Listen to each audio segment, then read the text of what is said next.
Good morning. Good morning. Welcome or welcome back to Bookeemonsters. My name is PK. It is May the 31st, Friday. I need to pop off the screen for a minute. Something isn't plugged in correctly. Just a minute. I'm still here. Something just got pulled out, like the power, which we kind of need power. Just a minute. There we go. Uh,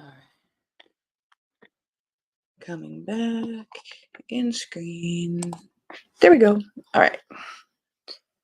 And then that one, wonkety wonk. All right. How you guys doing? Mary says, good morning, and everyone. Happy Friday, TGIF. Indeed. Oh, very happy for it. For short weeks, they are long. Quick announcements. We don't have sprints tonight. I don't do them on Friday night. I spend time with Steve for that evening for a little bit. But we do have sprints tomorrow afternoon at 1 p.m. Mountain Time, 3 p.m. Eastern. And those go for 5 hours. Hopefully, the receptionist is well today, so you can just do my thing and not hers as well. Indeed. Indeed. I haven't gotten any text yet.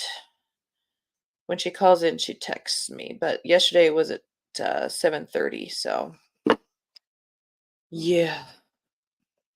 Hoping so. Anything else going on announcements? I don't think so. Today we're going to be looking, it's Freeform Friday, so we're going to be looking at historical mysteries. We've looked at most of these before because we did a historical mystery readathon in January. That was the Midwinter HistMyst. It was our first one. It's the inaugural one. But we're going to do another historical mystery readathon for June. And that is the Midsummer HistMyst. Sort of like the Midsummer's Night's Dream kind of thing, except we're doing historical mysteries. All right. So, what I thought I would do is go through some historical mysteries that I really love. There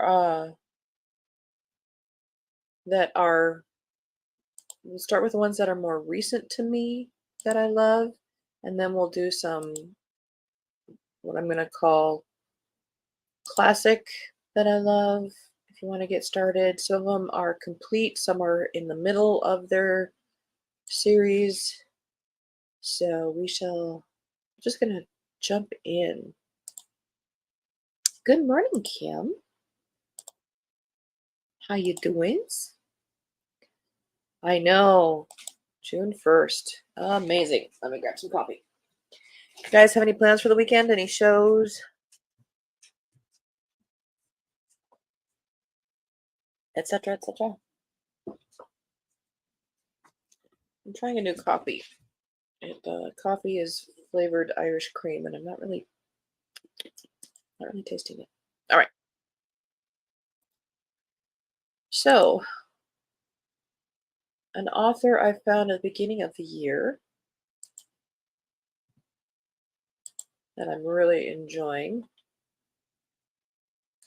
is the Sparks and Bainbridge Mysteries by Alison Montclair. This is set in the just after the war, so late 1940s. Alison Montclair is a pseudonym for one of my very favorite historical mystery authors, Alan Gordon, and we'll go into his in a little bit. But this is a new series about two women in London right after the war from different backgrounds, and the writing is very 1930s movies witty banter, just sharp. It's just fun reading for me, which to me the word isn't I'm looking for is fluffy. There's a word that it's not written. What word do I want to say?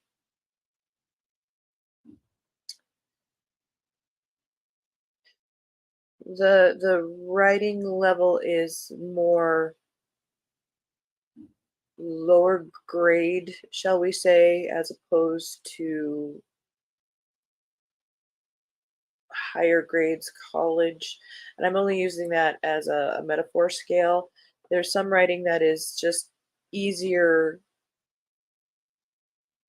I'm not going to say simple. There's just not a good word. But there's other writing. You what's behind it is an intelligence, a sharpness, a wittiness, and this hits on all that cogs. Maybe you guys can help me out. Since words are escaping me today. Mary says, no shows, but my big news, a local merchant wants to carry my jewelry in their store. Oh, that's awesome. Going today to get things ready for the pieces I put in. Oh, is it like a consignment kind of thing? That's fantastic. Indeed.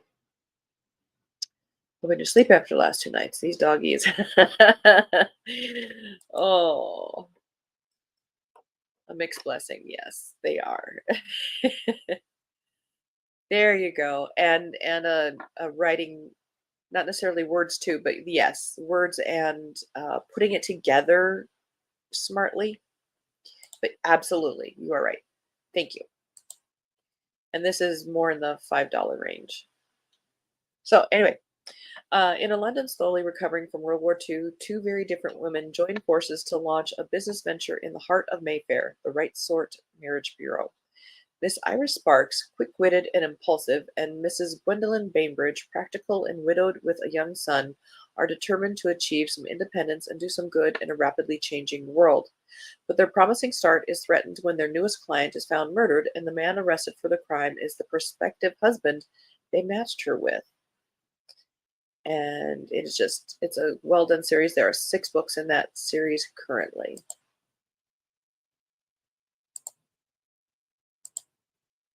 Another one I discovered at the beginning of the year that I'm really enjoying is by Grace Burrows. This is the Lord Julian Mysteries, and this is set in Regency time period, just after the war, Napoleonic War. And the first book is called A Gentleman Fallen on Hard Times.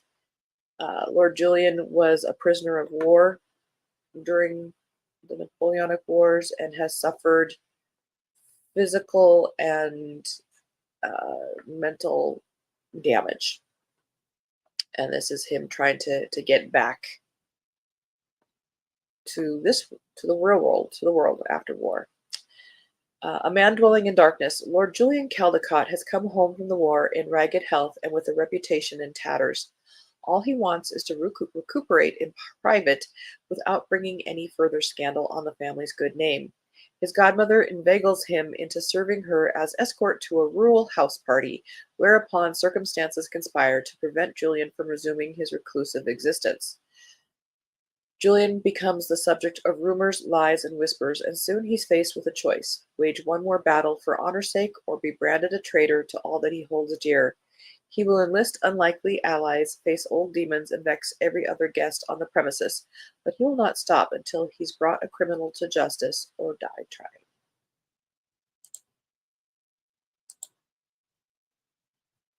That one surprised me. I can't remember how I stumbled upon it, but I was like, wow, where has this been all my life?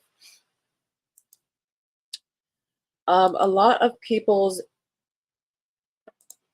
entry into historical mystery is through Deanna Rayburn, which fabulous, and we'll get to it. But if you were looking for that type of character and dynamic, but you've read all of Deanna Rayburn's books, the Veronica Speedwell series, try this. These are actually and on Kindle Unlimited.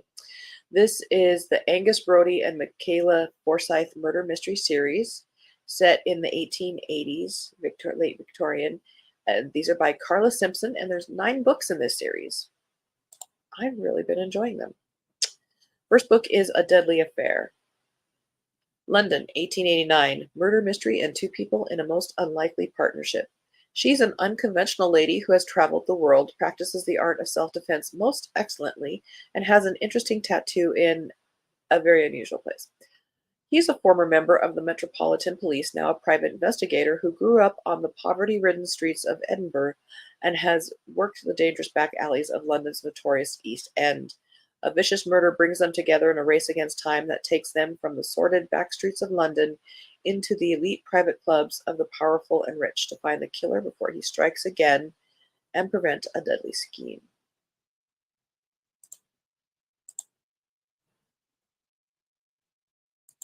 And also has that slow burn romance if you like that. Kim, I'll be back next Saturday for a week. Oh, wow. Oof. I think you're finding a second career here. I'm going to finish Pride and Premeditation and the Mysterious Fair at Styles today. Ah! Like the cover on a Deadly Fair. Yes, all those covers. We'll go back there for a second. Let me got to a stopping point, hopping over to say congrats to Mary, and that's fantastic. Indeed. Hello, Pigeon. Kim, I enjoyed the Templar Knight series. Yes, binge in this winter. Michael Jacks. Let's go back to here. Let's go back to here.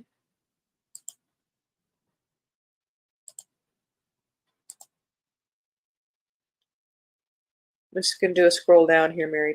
You see that all the covers are very, very cool.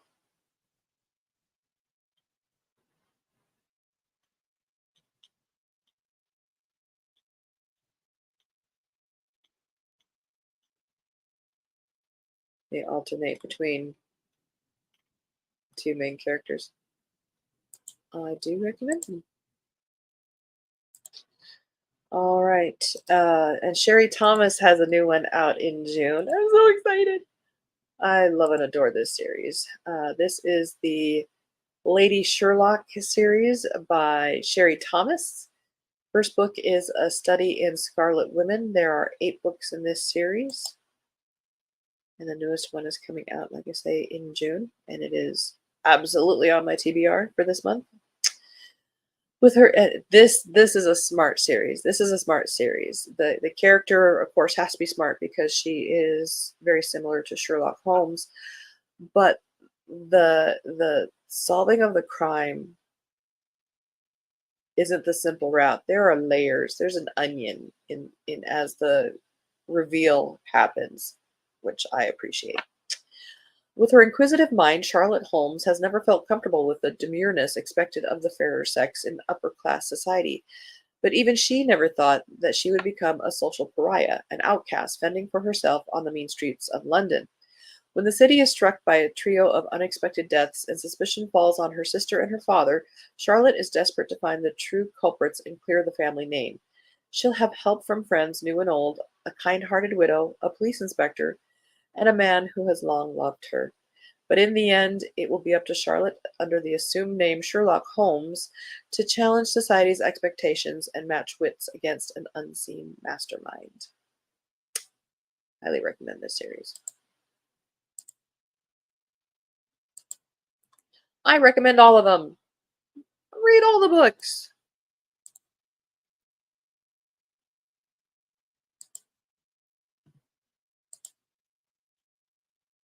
Andrea Penrose writes historical mysteries. This is her Rexford and Sloane mysteries series.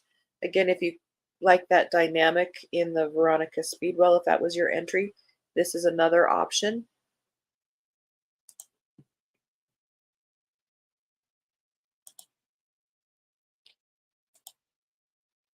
It's nice to see you here. Yes.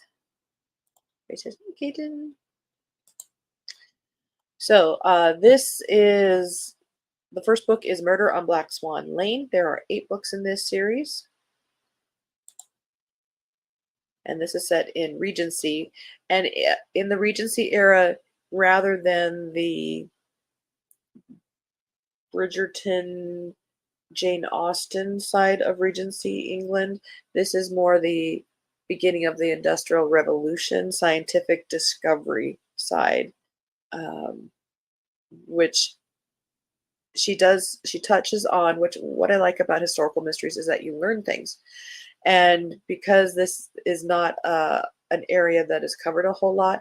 She's introducing ideas that were actually happening at that time, um, scientific discoveries and engineering and stuff that were actually going on at that time, and then spinning a mystery story from there. It's very cool. The Earl of Rexford possesses a brilliant scientific mind, but boredom and pride lead him to reckless behavior. So when pompous, pious Reverend Josiah Holworthy publicly condemns him for debauchery, Rexford unsheathes his rapier-sharp wit and strikes back.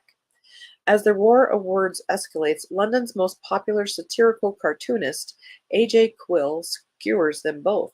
But then the clergyman is found slain in a church, his face burned by chemicals, his throat slashed ear to ear, and Rexford finds himself the chief suspect. An artist in her own right, Charlotte Sloane has secretly slipped into the persona of her late husband, using his nom de plume, A.J. Quill. When Rexford discovers her true identity, she fears it will be her undoing. But he has a proposal. Use her sources to unveil the clergyman's clandestine involvement in questionable scientific practices and unmask the real murderer. Soon Lord Rexford and the mysterious Mrs. Sloane plunge into a dangerous shadow world hidden among London's intellectual enclaves to trap a cunning adversary before they fall victim to the next experiment in villainy. Dot, dot, dot, dot, dot, dot. Very well done.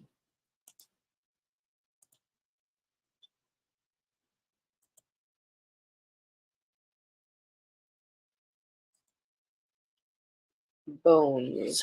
Hang on. Talking so much. I need some coffee. This one is a shorter, but she is still in the middle of it. So there is hope for more. This is by Emma Jameson. She does write other series. I know of one contemporary one, but this one is her historical mysteries. It is set at the beginning of World War II. The main character is a doctor, Dr. Benjamin Bones. The first couple have alternate titles, but it has found a new life, and she just released a new one this month. So this first one, Bones in the Blackout, is one of the two titles. Air raid sirens howling, blood on the headlights. Can one widower solve a murderous puzzle before he becomes roadkill? Cornwall, Great Britain, 1939. Dr. Benjamin Bones can mend everything but his broken heart. As Nazi bombers raid his homeland, the emotionally bruised physician has become numbed by his wife's infidelity and the war-induced loss of his London practice. But his last-ditch attempt to save their marriage turns to horror when he witnesses a roadside collision that claims the life of his spouse and that he believes is murder. Refusing to let his new cane slow him down, the crash survivor teams up with a prickly divorcee to sniff out the killer from a long line of his former loved one's enemies. But the case threatens to nosedive after the duo encounter ghostly warnings, a power-hungry air warden, and the whispers of a second casualty. Can Benjamin find closure and justice before the deadly driver strikes again? This one has maybe a sidekick, maybe, the secondary main character in Gwendolyn. She is described as 6 feet tall, blonde, etc., etc. And I picture her as that actress that was in Game of Thrones. Great in your face, tough on the outside, kind of marshmallowy on the inside. This is a great, great series.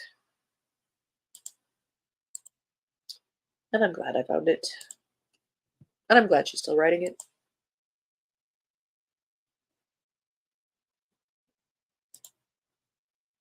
Next up, of course, we have a very great entry point for historical mystery lovers, the Veronica Speedwell series set in Victorian times by Deanna Rayburn. There are 9 books in this series. She is still writing it. Thank goodness. Very strong female characters you will see in all these books that I'm telling you about. London, 1887. After burying her spinster aunt, orphaned Veronica Speedwell is free to resume her world travels in pursuit of scientific inquiry. and the occasional romantic dalliance. As familiar with hunting butterflies as with fending off admirers, Veronica intends to embark upon the journey of a lifetime. But fate has other plans when Veronica thwarts her own attempted abduction with the help on an enigmatic drinking game German baron who offers her sanctuary in the care of his friend Stoker, a reclusive and bad-tempered natural historian. But before the baron can reveal what he knows of the plot against her, he is found murdered, leaving Veronica and Stoker on the run from an elusive assailant as wary partners in search of the villainous truth. Fabulous, fabulous series. Another one I just discovered in the last month or so, also by Grace Burrows. She is the author of that A Gentleman Fallen On series, the Lord Julian series. But before that, she was writing the Lady Violet series. And I had kind of had this one on my radar, but I didn't now that I started reading the Lord Julian, and I like that writing, so well, let's give this one a try. And I like it a lot. There's 8 in this series. The first one is Lady Violet Investigates. It has kind of the same, not necessarily themes, but there's flavors of the Lord Julian in this first series, but it's from the female point of view. Lady Violet Belmayne emerges from 2 years of mourning less than enthusiastic about resuming her place in polite society. She's talked into attending a country house party by her French physician friend Hugh Saint Sevier, only to find that the house party guests are preyed upon by a mysterious thief. Among the guests is Sebastian Macheath, Marquess of Dunkeld.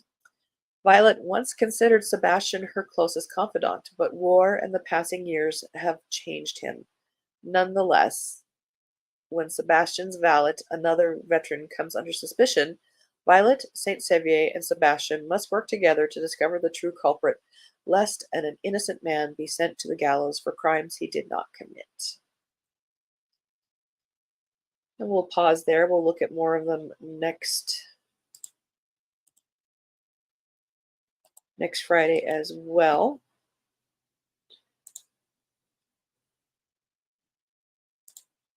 But if you do want to participate in Midsummer HistMyst starting tomorrow, at least there's some places you can check out or go in your own area. Now these are very Regency and Victorian centric. There's the great thing about historical mysteries is it covers from beginning of time until, I guess they're considering 80s historical, but I don't. You could stretch it to say maybe the 60s would be historical, and we just won't talk about the 70s, but I'm so impressed that you can remember all these characters and stories. I can't remember what I read yesterday, much less weeks or years ago. Well, it's books, and these are more recent-ish for me. The fun thing is I started reading these a couple decades ago, and now I can look at those books and maybe reread them and have them be new again, if that makes sense. And I'm kind of looking at doing that with some of them. Maybe I'll do that this month as well. Everyone have a great weekend. Eat something good, laugh a lot, and enjoy yourselves. Absolutely. That is a great life philosophy. Wrong one. There we go. Alrighty. Again, no sprints tonight. I don't do them on Friday nights. We will have them tomorrow afternoon at 1 p.m. Mountain Time, 3 p.m. Eastern. They'll go for 5 hours. We'll be back again on Monday morning to look at the new releases next week, starting with the Cozy Mysteries. There's always a lot of those. Hope you have a good weekend. Have a great day. Have a good Friday.